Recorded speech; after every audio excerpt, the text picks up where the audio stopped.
কাহিনী। আসসালামু আলাইকুম। ওয়ালাইকুম আসসালাম। আপু কেমন আছো? আলহামদুলিল্লাহ ভালো। তোমার ফ্যামিলির সবাই কেমন আছে? ফ্যামিলি সবাই ভালো আছে, কিন্তু আমার আব্বু একটু অসুস্থ। আচ্ছা, আর তোমার নামটা কি জানো, একবার বলবে প্লিজ? আমার নাম হচ্ছে মিথিলা। মিথিলা। তোমার দেশের বাড়ি কোথায়? ঠাকুরগা। ঠাকুরগাঁও। আমার প্রশ্ন করার উদ্দেশ্য হচ্ছে, তোমাকে তো চিনি, দর্শক যে নতুন দর্শক আছে তারা তো জানার একটু বিষয় আছে, ওই জন্য প্রশ্ন করলাম। এখন তুমি কি করছো? বর্তমানে আমি কিছুই করি না, আমি বাড়িতেই থাকি। আচ্ছা, তোমার আব্বু অসুস্থ আছিল দীর্ঘদিন, এখনো অসুস্থ হয়ে আছে না? ঠিক তো হ্যাঁ। হয়নি? না, ঠিক হয়নি, মানে হয়েছে, মানে মোটামুটি এখনো পরিপূর্ণভাবে সুস্থ হয় নাই। আচ্ছা, তুমি তো অনেক ভিডিও করলে, কোনো দেশ বা প্রবাস থেকে কোনো ভাই সাড়া দেয়নি? এখনো ওরকম মানুষ পাই নাই দেখে তো এখানে আসছে ভিডিও করার জন্য। আচ্ছা, তুমি কি ধরনের মনের মানুষ চাচ্ছ, যে এখন এত সুন্দর লোক তোমার, এত ভালো চেহারা, তো তুমি ভালো মনের মানুষ পাচ্ছ না, তার কারণটা কি জানতে পারি? হয়তো তোমার আমার কোন চেহারা জায়গায়? ভালো না, এই কারণে হয়তো পাই নাই, বা আমার ব্যবহার হয়তো ভালো না এই কারণে, বা হয়তো আমি কোনো দিক থেকে কমতি আছি এই কারণে হয়তো এত ভিডিও করার পরও একটা মানুষ হয় আমাকে পছন্দ করলো না, বা কারো চয়েস হয় নাই। আচ্ছা, এটা হতে পারে তোমার শেষ ভিডিও। কোনো প্রবাসী ভাই যদি তার ওয়াইফ থাকা অবস্থা তোমাকে বিয়ে করতে চায়, তোমাকে চালাতে পারবে, তাকে চালাতে পারবে, তাতে কি তুমি রাজি আছো? হ্যাঁ, অ্যাকসেপ্ট করবে? রাজি আছি, আমার সমস্যা নেই।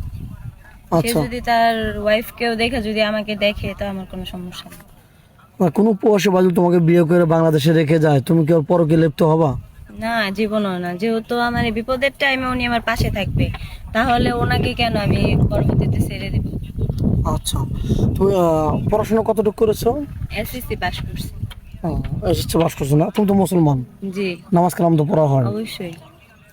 আচ্ছা, তোমার কি যৌথ ফ্যামিলি ভালো লাগে না সিঙ্গেল ফ্যামিলি ভালো আমার লাগে? যেহেতু ফ্যামিলি ভালো লাগে, মানে আল্লাহ পাক যেটা কপালে রাখছে সেটাই তো হবে, তাই না? তা তো অবশ্যই। তো যাই হোক, বিয়ের পরে তোমার যেমন এখন তোমার অভাব বা দরিদ্র, তোমার ভালো পরিবারে বিয়ে হইলো, আল্লাহ তোমার মুখগুলো তাকাইলো, অনেক ভালো পরিবারে তোমার বিয়ে হলো, তোমার কি কোনো ইচ্ছা আছে যে তোমার স্বামী কিনা কোথাও ভ্রমণ করতে যাবা, কোথাও ঘুরতে যাবা, এরকম আশা আছে? আশা নাই, স্বামীকে নিয়ে সারা জীবন ভালোভাবে সংসার করবো, এটাই আমার একমাত্র ইচ্ছা। ঠিক আছে, কোনো জায়গায় ঘুরতে যাওয়া আমার কোনো ইচ্ছা নেই। স্বামী যদি নিয়ে যায় তাহলে যাবা নাকি? স্বামী যদি ভালোবেসে কোনো জায়গায় নিয়ে যায় তাহলে যাব। হুম, ঠিক আছে। শুনলাম এই ভিডিও দেশ বা বিদেশ থেকে সবাই দেখছে, ভিডিওটা পাবলিক হচ্ছে, তোমার সাথে যোগাযোগ করবো কিভাবে? তোমার ফোন নাম্বারটা দিয়ে দাও। ভাই, আমার তো ফোন নাই, আমার বাবা অসুস্থ থাকার কারণে ফোনটা আমি তখন বিক্রি করে দিছি, এই কারণে আমার কাছে কোনো ফোন নাই। দর্শক কিন্তু আপনারা শুনতে পারলেন, মেয়েটা কোনো ফোন নাই, মেয়েটা অনেক দরিদ্র, না হলে আমাদের ক্যামেরার সামনে আসতো না।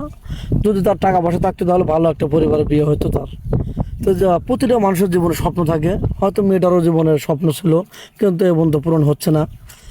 তো আমি আশাবাদী যে এই ভিডিও আর শেষ ভিডিও যেন হয়, আমিও দোয়া করি। তো আমাদের ইউটিউব চ্যানেল কর্তৃপক্ষের নাম্বার দেওয়া থাকবে স্ক্রিনে, কেউ ভিডিও কল দেবেন না, অডিও কল দেবেন। ভিডিও কল দিলে ব্লক করতে বাধ্য হবো। ভালো থাকবেন, সুস্থ থাকবেন, এটা কামনা করি। আল্লাহ হাফেজ।